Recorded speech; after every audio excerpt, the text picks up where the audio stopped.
ಅನ್ನುವಂಥದ್ದನ್ನ ನಾವು ಇಲ್ಲಿ ಎಲ್ಲರೂ ನಂಬ್ಕೊಳ್ಳೋಣ. ಇನ್ನೊಂದು ಮೂರನೇದ್ದು ಆ ಗುರು ಕೃಪಾ. ಗುರು ಕೃಪಾನು ಆಗ್ಯದ. ನಮ್ಗೆ ಯಾಕಡೆ ಸತ್ಸಂಗ ಆದ್ರೂ ಒಬ್ರಿಲ್ಲ ಒಬ್ಬ ಗುರುಗಳು ಸಿಗ್ತಾರ. ಯಾಕೆ ಸಿಗ್ತಾರ ಅಂದ್ರ ನಮ್ಮ ಪುಣ್ಯ ಅಂದ್ರ ಗುರುನ ಕೃಪಾನು ಅದ ಅನ್ನುವಂಥದ್ದನ್ನ ನಾವ್ ಇಲ್ಲಿ ತಿಳ್ಕೊಳ್ಳೋಣ. ಇನ್ನೊಂದು ನಾಲ್ಕನೇದ್ದು ಅಂದ್ರ ಅಂತಃಕರಣಗಳ ಕೃಪಾ ಆಗ್ಬೇಕು. ಅಂತಃಕರಣ ಕೃಪಾ ಆಗ್ಬೇಕಂದ್ರ ನಾವು ನಿತ್ಯ ಸತ್ಸಂಗ ಮಾಡ್ಬೇಕು. ಯಾವಾಗಲೂ ಭಗವಂತನ ಸಮಯ ಸಿಕ್ಕಾಗ ಅವನ ಚಿಂತನೆ, ಅವನ ಸ್ತೋತ್ರ, ಇಂಥ ಶಬ್ದಗಳನ್ನ ಒಂದೊಂದು ವಿವೇಕದಿಂದ ಬೇರ್ಪಡಿಸಿ ತಿಳಿಯುವುದು. ನಮ್ಗೆಲ್ಲಾ ಕಲೆಗಳ ಗುರುತಾದು ಅಂದ್ರ ನಮ್ಮಲ್ಲಿ ಅಂತಃಕರಣದಲ್ಲಿರುವಂತ ಮಲದೋಷ ಆಗ್ಲಿ, ವಿಕ್ಷೇಪ ದೋಷಗಳ ಅನೇಕ ಜನ್ಮದಿಂದ ಸಂಸ್ಕಾರ ಇದ್ದ ಸಂಬಂಧ ಈ ನಾಮಸ್ಮರಣೆ, ಈ ಸತ್ಸಂಗ ಕೇಳೋದ್ರಿಂದ ಅಂತಃಕರಣನು ಕೂಡ ನಮ್ಗೆ ಏನಾಗ್ತದ, ಶುದ್ಧ ಆಯ್ತು ಅಂದ್ರ, ಅಂತಃಕರಣ ಕೃಪೆ ಆಯ್ತು ಅಂದ್ರ ಈ ಮನುಷ್ಯ ಜನ್ಮದ ನಮ್ಗ ಶ್ರೇಷ್ಠತೆ ಏನು ಅನ್ನುವಂಥದ್ದನ್ನ ಗುರ್ತಾಗ್ತದ. ಇವು ಇರ್ಲಿಲ್ಲ ಅಂದ್ರ ನಮ್ಗೆ ಇನ್ನ ಕೃಪಾ ಇಲ್ಲ, ಈಶ್ವರನ ಕೃಪಾ ಇಲ್ಲ ಅಂತೇಳಿ ತಿಳ್ಕೊಬೇಕು.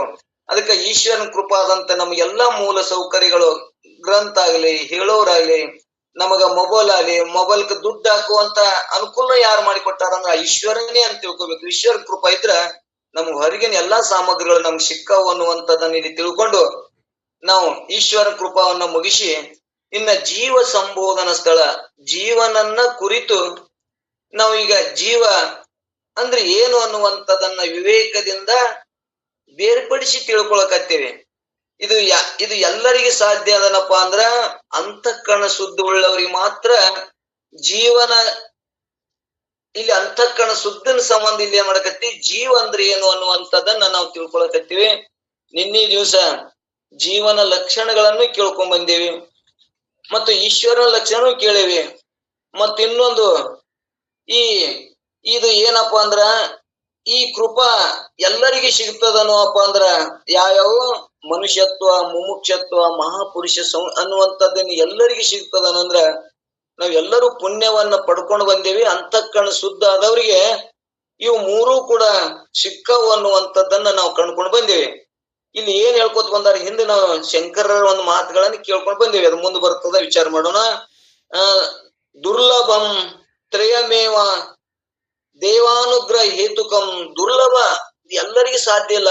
ನಮ್ಗೆ ಸಿಕ್ಕದಂದ್ರೆ ನಾವೆಲ್ಲರೂ ಕೂಡ ನಮ್ ಪುಣ್ಯದ, ನಮ್ಗೆ ಏನಾಗ್ಯದ, ಮನುಷ್ಯತ್ವದ ಜ್ಞಾನ ಆಗ್ಯದ, ಮೋಕ್ಷದ ಇಚ್ಛಾನು ಆಗ್ಯದ, ಮತ್ತು ಮಹಾಪುರುಷರ ಸಂಘದೊಳಗೂ ನಾವು ಅದೇವಿ. ಇವು ಎಲ್ಲವೂ ಎಲ್ಲರಿಗೆ ಸಿಗುದಿಲ್ಲ, ಇವು ಬಹಳ ದುರ್ಲಭ. ಇವು ಮೂರು ಸಿಗುದು ಬಹಳ ದುರ್ಲಭ. ನಮ್ಗ ದೇವಾನುಗ್ರಹ ಅಂದ್ರ ಪರಮಾತ್ಮನ ಅನುಗ್ರಹ ಅದ ಅಂತೇಳಿ ನಾವ್ ಎಲ್ಲರೂ ಇಲ್ಲಿ ತಿಳ್ಕೊಳ್ಳೋಣ, ಸತ್ಸಂಗ ಬಂದವರು.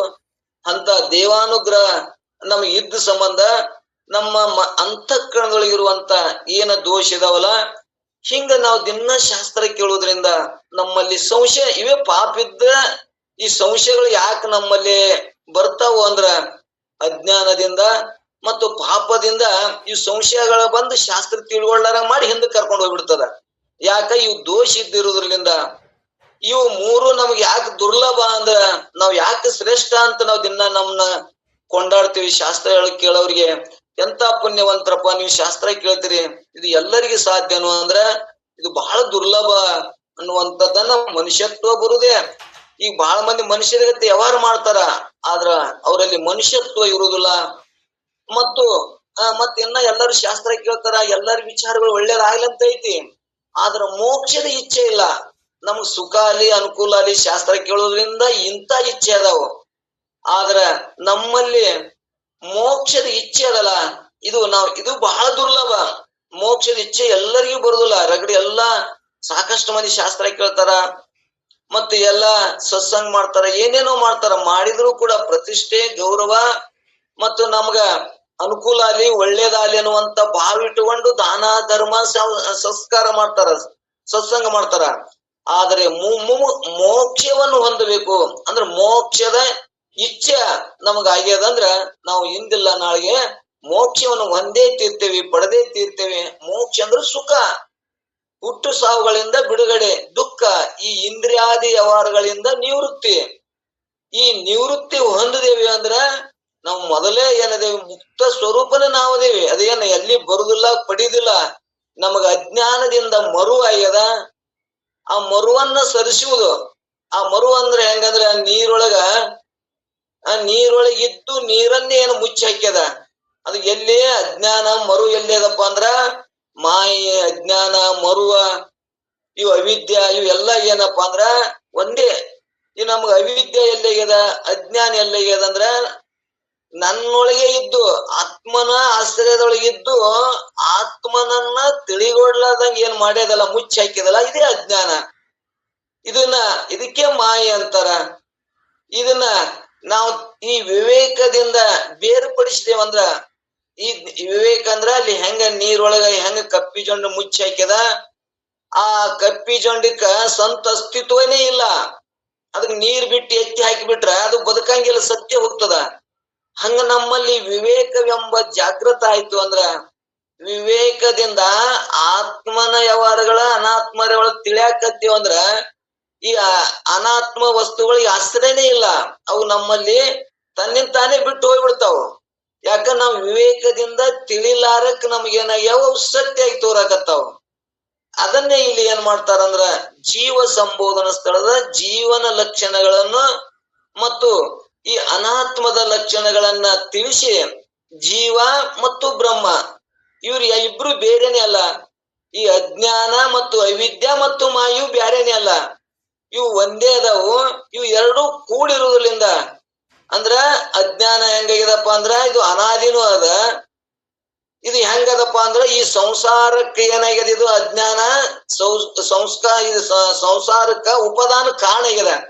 ಅದು ನಿಮಿತ್ತ ಅದ, ಅದು ಕಾರಣನೂ ಆಗ್ಯದ. ಅದು ಇರ್ಲಿಕ್ಕಂದ್ರೆ ಸಂಸಾರ ಹಿಡಿಯುದಿಲ್ಲ, ಸಂಸಾರಕ್ಕ ಕಾರಣನೂ ಆಗ್ಯದ. ಮತ್ತ ಅಜ್ಞಾನ ಇದು ಹೆಂಗ ಜ್ಞಾನ ಆಯ್ತು ಅಂದ್ರ ಇದು ನಿವೃತ್ತಿ ಆಗ್ತದ. ಜ್ಞಾನ ಆಗ್ಲಿಲ್ಲಪ್ಪ ಅಂದ್ರೆ ಇದು ಅಜ್ಞಾನವೇ ಸತ್ಯ ಅಂತ ಎಷ್ಟೋ ಮಂದಿ ಹುಟ್ಟು ಸಾವುಕಿ ಅದಕ್ಕೆ ಒಳಪಟ್ಟೇವಂದ್ರ, ಜ್ಞಾನ ಆಗ್ಲಾರ್ಕ ನನ್ನ ಯಥಾರ್ಥ ನನ್ನ ಸ್ವರೂಪ ಜ್ಞಾನ ಆಯ್ತು ಅಂದ್ರೆ ಇದು ಅಜ್ಞಾನ ಏನದಲ್ಲ. ಅಜ್ಞಾನ ಅಂದ್ರೆ ದೇಹ ನಾನೆಂದು ತಿಳ್ಕೊಂಡು ಈ ಸಂಸಾರಕ್ಕ, ಈ ಶರೀರಕ್ಕ ನಾನು ಅಂತ ತಿಳ್ಕೊಂಡು ಸಂಸಾರದ ಶರೀರದೊಳಗ ಆಗುವಂತ ಏನದಲ್ಲ ಇವೆಲ್ಲಾ ವಿಕಾರಗಳು ಮತ್ತು ಎಲ್ಲಾ ಮಲಮೂತ್ರಾದಿ ವ್ಯವಹಾರಗಳು ನಾನು ಸತ್ಯ ಅಂತ ತಿಳ್ಕೊಂಡಿದ್ದ ಸಂಬಂಧ ಈ ಶರೀರವೇ ಸತ್ಯ ಅಂತ ತಿಳ್ಕೊಂಡದ್ಕ ಈ ಜಾತಿ ಧರ್ಮ ಕುಲ ನನಗೇ ಅದಾವು ಅನ್ನುವಂಥದ್ದ ಭ್ರಾಂತಿಲಿಂದ ಏನು ದುಃಖಿಗಳಾಗ್ಯವಲ್ಲ, ಈ ದೇಹ ನನ್ನ ಆಶ್ಚರ್ಯದಾಗದ, ಇದಕ್ ಸಂತ ಅಸ್ತಿತ್ವ ಇಲ್ಲ, ನಾ ಆತ್ಮನೇ ದಿನಂತ ತಿಳ್ಸಕ್ ಜೀವ ಸಂಬೋಧನ ಸ್ಥಳ ನಮಗ ಬಹಳ ಅನುಕೂಲ ಆಗ್ತದ. ಆ ಜೀವನ ಲಕ್ಷಣಗಳೇನಂದ್ರೇನು, ಚಿದಾಭಾಸಯುಕ್ತ ಅಂತಃಕರಣ ಸಹಿತ ಕೂಟಸ್ಥ ಚೈತನ್ಯವೇ ಜೀವ. ಈ ಜೀವನ ಜೀವ ಹೆಂಗಾಗ್ಯದಪ್ಪ ಅಂದ್ರ ಆ ಕೂಟಸ್ಥ ಚೈತನ್ಯ ಪ್ರತಿಬಿಂಬ ಎಲ್ಲಿ ಬಿದ್ದದ, ಅಂತಃಕರಣದೊಳಗೆ ಬಿದ್ದದ.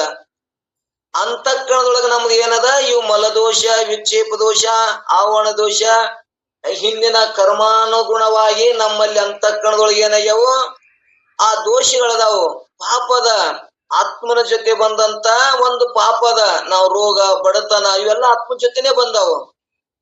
ಆ ಎಲ್ಲಾ ದುಃಖಗಳನ್ನ ನಾವ್ ಏನ ಅನುಭವಿಸಕತ್ತೀವಲ್ಲ, ಇದು ಎಲ್ಲಿ ಅದಪ್ಪ, ಅಂತಃಕರಣ ದೋಷ ಇರುವುದರಿಂದ. ಅದಕ್ಕೆ ನಾವು ಶಿವಕಾರುಣ್ಯಪ್ಪ ಸ್ಥಳವನ್ನು ಯಾಕೆ ನಾವು ಬಯಸ್ತೀವಿ, ಶಿವನನ್ನು ಯಾಕೆ ಕರುಣೆ ಬೇಕು ಅನ್ನುವಂಥದ್ದನ್ನ, ಇವು ಎಲ್ಲ ನಮಗ ಪಾಪ ದೋಷಗಳನ್ನ ಕಳಿಬೇಕಾದ್ರೆ ನಾಮಸ್ಮರಣೆ ಮಾಡಬೇಕು, ಸತ್ಸಂಗ ಮಾಡಬೇಕು, ದಾನ ಧರ್ಮಗಳನ್ನ ಮಾಡುವುದರಿಂದ ನಮ್ಮ ಅಂತಃಕರಣ ದೋಷ ಆಗಿ ಈ ಜೀವ ಸಂಬೋಧನೆ ತಿಳಿತದ. ಜೀವ ಅಂದ್ರೆ ಏನು ಅನ್ನುವಂಥದ್ದನ್ನ ವಿವೇಕ ಆಕ್ಕದ. ಈ ವಿವೇಕ ಆದಾಗ ಅವಾಗ ಏನಾಕ್ಕದ, ಈ ವಿವೇಕನ್ನ ಯಾರು ತಿಳಿಸಿ ಹೇಳ್ತಾರ ಅಂದ್ರ ಸದ್ಗುರುನಾಥ್ ತಿಳಿಸಿ ಹೇಳ್ತಾನ. ಅವಾಗ ಏನಾಗ್ತ, ನಮ್ಗೆ ಏನಾಗಿರ್ತದೆ, ಇಷ್ಟ ದಿನ ನೀವು ಶಿವನ ಕರುಣೆ ಪಡ್ರಿ, ಶಿವ ಶ್ರೇಷ್ಠ ಅಂತ ಹೇಳಿದ್ರಿ, ಈಗ ಏನ್ ಹೇಳಕತ್ತೀರಿ, ನಿಮ್ಗೆ ಏನ್ ಉದ್ದೇಶ ಐತಿ, ನೆನೆಯುವುದು ಅನುದಿನದ ಉದಯ ಕಾಲದ ಎಚ್ಚರಿಕೆಯಳು ವಿನಿತು ಗುರುಮೂರ್ತಿಯನು ಮಹೇಶ್ ಅಂಗ್ರಿಯನು ನನ್ನನ್ನು ಬಳಿಕ ಸುವಿಚಾರದಿಂದ ನೇಮಕವಾಗಿ ಮನುಜ ನಿನಗಿವುದು ಮುಕ್ತಿ ಅನ್ನುವಂಥದ್ದ ನೀವೇನ್ ಹೇಳಕತ್ತೀರಲ್ಲ. ಮೊದಲು ಏನ್ ಹೇಳಿದ್ರಿ, ಪರಮಾತ್ಮನನ್ನ ಬರಿಸಿ ಅಂದ್ರಿ. ಈಗ ಹೇಳಕತ್ತೀರಿ ದಿನ ಎದ್ದುಗಳ ಬೆಳಗಿನ ಜಾವ ಸದ್ಗುರುನಾಥನನ್ನ ನೆನೆಸಿರಿ ಅಂತ ನೀವೀಗ ಹೇಳಕತ್ತೀರಿ. ಮತ್ತ ಇಲ್ಲಿ ನಾವು ಮೂರ್ ಭೇದಗಳ ನಮ್ಗೆ ಗುರ್ತಾಗ್ತದ. ಏನು ಮೂರ್ ಭೇದಗಳ ನಮ್ಗೆ ಗುರ್ತಾಗ್ತದಂದ್ರ, ಇಲ್ಲಿ ಮೂರ್ತಿ ಏನು ಪೂಜೆ ಮಾಡ್ತಾರಲ್ಲ, ಆ ಮೂರ್ತಿ ಒಳಗ ದೇವ್ರದನ ಅಲ್ಲಿ ಅದನ ಇಲ್ಲಿ ಅದನ್ನ ತಿಳ್ಕೊತಾರಲ್ಲ, ಇವ್ರು ಏನಪ್ಪಾ ಅಂದ್ರೆ ಇವ್ ಕನಿಷ್ಠರು ಅನ್ನುವಂಥದ್ದನ್ನ ಹೇಳ್ಕೊತ ಬಂದಾರ. ಇಲ್ಲಿ ಸದ್ಯ ನಮ್ಮ ಗುರು ಹೇಳ್ತಾನೆ ಇದನ್ನ, ಇದು ಕನಿಷ್ಠರು. ಮತ್ತಿನ್ನ ಎರಡನೇದ್ ಯಾವ್ದಪ್ಪ ಅಂದ್ರ ಮಧ್ಯಮರು. ಯಾರು ಅಂದ್ರ ಮಧ್ಯಮರು ಯಾರು ಗುರುವಿನನ್ನ ಪೂಜೆ ಮಾಡಿಸ್ತಾರ ಇವ್ರು ಮಧ್ಯಮರಂತ. ಗುರು ಪೂಜಾ ಗುರುವಿನೇ ಶ್ರೇಷ್ಠ. ಇದು ಮೊದಲೇನಾಯ್ತು, ಮೂರ್ತಿ ಪೂಜೆ ಮಾಡೋರು ಕನಿಷ್ಠರಾದ್ರು. ಈ ಗುರುವನ್ನ ಪೂಜಿಸೋರು ಗುರುನೇ ಶ್ರೇಷ್ಠ. ಗುರು ಇಲ್ಲದಿದ್ದರೆ ನಮಗೆ ವಿವೇಕನೇ ಉದಯ ಆಗುದಿಲ್ಲ, ನಮ್ಗ ಜ್ಞಾನವೇ ಆಗುದಿಲ್ಲ. ಬೇರ್ಪಡಿಸಿ ತಿಳಿಸೋವನೇ ಗುರು ಅನ್ನುವಂಥದ್ದನ್ನು ಗುರು ಶ್ರೇಷ್ಠ ಆಗ್ತಾನ. ಇದು ಎಲ್ಲವನ್ನು ತಿಳಿಸಿದಾಗ ನಮಗೆ ಏನು ಬರ್ತದ? ಮಧ್ಯಮ ಗುರ್ತಾಯ್ತು. ಇನ್ನ ಉತ್ತಮನ ಯಾರು? ಕನಿಷ್ಠ, ಮಧ್ಯಮ, ಇನ್ನು ಉತ್ತಮ. ಯಾರು ತನ್ನನ್ನ ತಾನು ತಿಳ್ಕೊತಾರ, ತಾನೇ ಆತ್ಮ ಅದೇನೆ ಅಂತೇಳಿ ಯಾರು ತನ್ನನ್ನ ಪೂಜೆ ಮಾಡ್ತಾರ, ಅಂದ್ರೆ ತನ್ನನ್ನ ಏನಪ್ಪ ಎಂತ ನನ್ನೊಳಗ ಭಗವಂತ ಅದಾನ, ನಾನೇ ಆತ್ಮ ಇದ್ರು ಕೂಡ ನಾ ಎಲ್ಲೆಲ್ಲೇ ತಿಳ್ಕೊಂಡಿದ್ದೆ ಅಂತೇಳಿ ಯಾವಾಗ ಎಲ್ಲಾ ಎರಡನ್ನು ಬಿಟ್ಟು ತನ್ನನ್ನ ಪೂಜೆ ಮಾಡ್ಕೋತಾನ, ತಾನೇ ಶ್ರೇಷ್ಠತೆಯನ್ನು ಪಡ್ಕೋತಾನ, ಇದು ಎಲ್ಲದಕ್ಕಿಂತ ಉತ್ತಮನು ಅನ್ನುವಂಥದ್ದು ಹೇಳುವ ಉದ್ದೇಶದಿದೆ. ಮಧ್ಯಮ ಯಾರು? ಮೂರ್ತಿ ಆರಾಧನೆ, ಮೂರ್ತಿ ಪೂಜೆ ಮಾಡೋರು ಇವರು ಏನದು ಕನಿಷ್ಠ. ಗುರು ಪೂಜೆ ಮಾಡೋರು ಮಧ್ಯಮರು. ತನ್ನ ಜ್ಞಾನವನ್ನು ಪಡ್ಕೊಂಡು ತಾನೇ ಪೂಜೆ ಮಾಡ್ಕೊಳಕತ್ನಂದ್ರ ನೀವು ಎಲ್ಲದಕ್ಕಿಂತ ಉತ್ತಮನು ಅನ್ನುವಂಥದ್ದನ್ನ ಇದನ್ನ ಯಾರು ತಿಳಿಸ್ತಾರಪ್ಪ ಅಂದ್ರ ಶ್ರೋತ್ರಿಯ ಬ್ರಹ್ಮನಿಷ್ಠ ಸದ್ಗುರು ತಿಳಿಸ್ತಾರ ಅಂತೇಳಿ ಇಲ್ಲಿ ಗುರುನೇ ಶ್ರೇಷ್ಠ. ನಗರೋರಧಿಕಂ ಶ್ರೀ ಗುರು ವಚನದಿಂದ ಅಧಿಕಸುದೆಯುಂಟೆ ಅನ್ನುವಂಥದ್ದನ್ನ ಗುರುವಿನ ಬಗ್ಗೆ ಬಹಳ ಹೇಳ್ಕೊತ ಬಂದಾರ. ಎಲ್ಲಾ ಇವತ್ತು ವಚನ ಸಾಹಿತ್ಯ ಆಗ್ಲಿ ಎಲ್ಲರೂ ಕೂಡ ಗುರುವಿನ ಮಹತ್ವದಿಂದ, ಗುರುವಿನಿಂದ ನಮಗೆ ಏನು ಉದಯ ಆಗ್ತದಂದ್ರ ಗುರು ಏನು ತಿಳಿಸ್ತಾನ ಅಂದ್ರ ವಿವೇಕವನ್ನು ಕೊಡ್ತಾನ.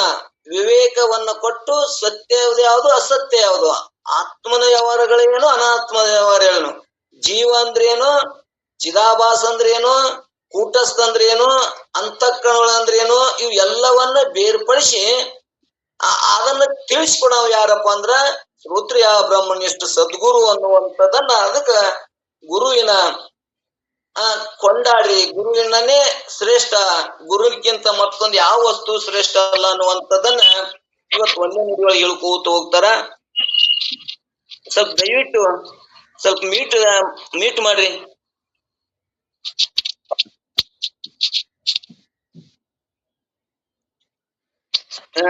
ನರ್ತಪ್ಪಣ್ಣರ ಪ್ಲೀಸ್ ದಯವಿಟ್ಟು ಮೀಟ್ ಮಾಡಿ.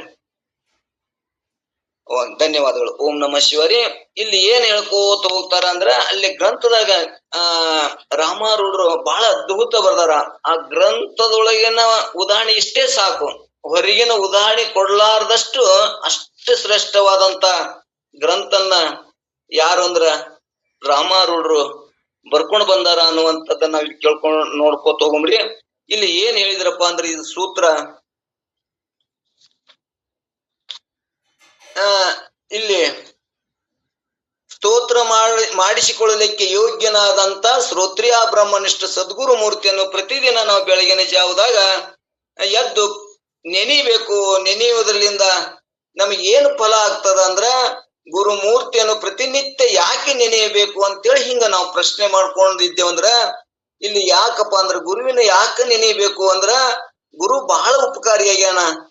ಯಾಕಂದ್ರ ಜೀವನು ಯಥಾರ್ಥ ಸ್ವರೂಪವನ್ನು ಮರೆತು ಜೀವ ತಾನು ಬ್ರಹ್ಮ ಸ್ವರೂಪನೇ ಇದ್ರು ಅದು ಮರುತೇನಾಗ್ಯದ, ಅಜ್ಞಾನದಿಂದ ಮರುವಾಗಿ ತನ್ನ ಯಥಾರ್ಥ ತನ್ನ ಆತ್ಮ ಸ್ವರೂಪನೇ ಇದ್ರು ಮರುತೇನಾಗ್ಯನ. ಇದು ದೇಹ ನಾನು ಅಂತೇನಾಗ್ಯದ. ಇವಾಗ ದೇಹಾದಿ ರೂಪ ಜಗತ್ತು ಸತ್ಯ ಅದ, ಇದು ನಮ್ಮಲ್ಲಿ ಆವರಿಸಿಕೊಂಡ ಸಂಬಂಧ ಮರುವಾಗಿ ನಾವು ಹುಟ್ಟು ಸಾವುಕೊಳಪಟ್ಟಿವಿ ಅನ್ನುವಂಥದ್ದನ್ನ ಇಲ್ಲಿ ನಮ್ಗೆ ಗಟ್ಟಿ ಮಾಡ್ತಾರ. ಅದಕ್ಕ ಆ ಸದ್ಗುರುನಾಥನ ನೆನೆಯುವುದರಿಂದ ಕೇವಲ ದೇಹಾದಿ ರೂಪ ಜಗತ್ತು ಸತ್ಯವೆಂದು ತಿಳಿದು ವಿಷಯಗಳಲ್ಲಿ ಮೋಹ ಬುದ್ಧಿಯಿಂದ ಜನನ ಮರಣಾತ್ಮಕ ರೂಪ ಸಂಸಾರದಲ್ಲಿ ಬಿದ್ದು ಅನಂತ ದುಃಖಗಳನ್ನು ಹೊಂದಿದ್ದೇವೆ.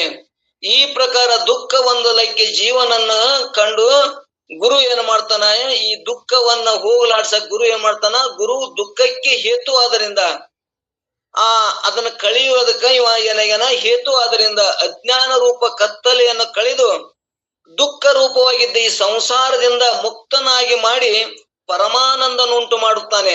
ಇಂಥ ಗುರು ಸರ್ವಶ್ರೇಷ್ಠ ಎಂದು ಹೇಳಿಕೊಳ್ಳುತ್ತಾನೆ. ಆದ್ದರಿಂದ ಗುರುಮೂರ್ತಿಯನ್ನು ನಾವು ಪ್ರತಿನಿತ್ಯ ನೆನಿಬೇಕು ಅನ್ನುವಂಥದ್ದನ್ನ ನಿನ್ನೆ ದಿವಸ ನಾವು ಕೇಳ್ಕೋತ ಬಂದೇವಿ. ಇಲ್ಲಿ ಇನ್ನ ಏನಪ್ಪಾ ಅಂದ್ರೆ ಗುರು ಹೆಂಗ ದೊಡ್ಡವ ಅನ್ನುವಂಥದ್ದನ್ನ ಇನ್ನೂ ಪರಮಾತ್ಮನು ಸೇವಾದಿಗಳನ್ನು ಮಾಡುವುದರಿಂದ ಜೀವನಿಗೆ ಅದೃಷ್ಟ ರೂಪ ಒಂದೇ ಫಲ ಪ್ರಾಪ್ತಿ ಆಗ್ತದ. ಆದರೆ ಗುರು ಸೇವಾದಿಗಳನ್ನು ಮಾಡುವುದರಿಂದ ದೃಷ್ಟ ಮತ್ತು ಅದೃಷ್ಟ ಎರಡೂ ಫಲಗಳು ಪ್ರಾಪ್ತಿ ಆಗ್ತವೆ. ಆದ್ದರಿಂದ ಪರಮಾತ್ಮನಿಗಿಂತಲೂ ಗುರು ಶ್ರೇಷ್ಠ. ಶ್ರುತಿಗಳು ಕೂಡ ನಗರೋರಧಿಕಂ ಎಂದು ಹೇಳ್ಕೋತ ಬಂದವು.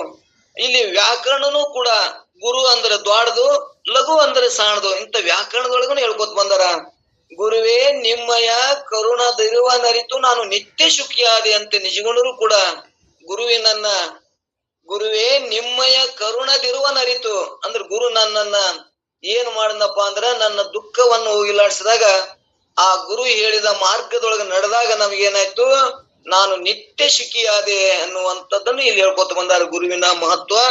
ಅದಕ್ಕ ಎಲ್ಲರೂ ಕೂಡ ಗುರು ನಿನ್ನ ನೆನೀರಿ ಅನ್ನುವಂಥದ್ದನ್ನ ನಿನ್ನೆ ನಾವು ಒಂದೇ ನುಡಿಯೊಳಗೆ ಕೇಳ್ಕೊಂಡು ಬಂದೇವೆ ಪಲ್ಲವಿ ಒಳಗ.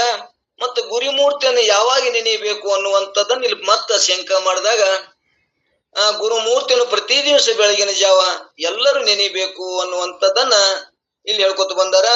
ಯಾಕಂದ್ರೆ ಯಾಕೆ ಬೆಳಗಿನ ಜಾವನೇ ನೆನೆಯಬೇಕು, ನಾವ್ ಯಾವಾಗ ಬೇಕು ಅವಾಗ ನೆನ್ಯಾಕ ಬರುದಿಲ್ಲರೇನೋ ಅಂತ ನಿಂಗೆ ಶಂಕ ಮಾಡ್ಯಾನಲ್ಲಿ. ನಮ್ಗ ಇನ್ನೊಂದು ಎಲ್ಲರಿಗೆ ನಾನು ಏನು ಪ್ರಾರ್ಥನೆ ಮಾಡ್ತೀನಿ ಅಂದ್ರೆ ಶಾಸ್ತ್ರದೊಳಗ ಪ್ರಶ್ನೆ ಬರ್ಬೇಕು, ಶಂಕ ಮಾಡ್ಬೇಕು, ತಿಳ್ಲಾರ್ದ ಕೇಳ್ಬೇಕು. ಇದಕ್ಕೊಂದು ಪರಿಹಾರ ಅದ. ಆದ್ರ ಪುರಾಣ ಹಂಗಿರಂಗಿಲ್ಲ. ಪುರಾಣದಾಗ ಸುಮ್ಮ ಕೇಳ್ಬೇಕು.